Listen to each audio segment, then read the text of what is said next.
The Hays Code was a way to protect yet promote sex in movies. Before this code, Hollywood could post whatever they wanted, and they did that. It expanded on the notion that sex isn't just for the bedroom, and it brought it into cinemas for all to see, while also exploiting independence and growing freedom for women. These raunchy movies gave to the idea that women should be treated more than equal, which can be backed up by the following. After all, a high percentage of adults have been divorced at least once. Everyone else has their friends or relatives that have been divorced. It allows women to advocate for themselves, normalizing the idea of divorce in an era where it seemed sinful, almost unlawful. These movies also gave to the notion that both men and women have sexual desires, even if women were supposed to be proper kitchen-living bodies who must bow down to all of the men authority. Women reevaluated their roles and came to believe that they were socially and economically equal to men. Women's economic opportunities improved, making divorce a realistic option for more and more women. And that is by Asimov. Women had voices, but the Hays Code restricted this idea because it limited the sexual adulation and independence of females.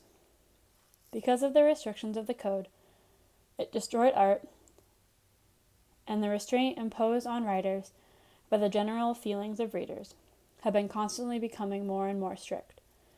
England and America had each established foundational levels of artistic and political freedom. By Gilbert. Going off of this, Gilbert continues, the Bill of Rights, with its First Amendment guaranteeing freedom of speech and freedom of the press, was also up for commentary debate.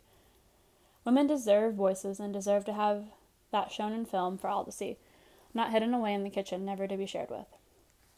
Another thing that used to be hidden is the notion that women want sex too, but Francis Covert connected the code's fear of arousing strong desires and strong antipathies in an untrustworthy public. He was worried that if the idea of women having sex be shown with the world, disaster would strike.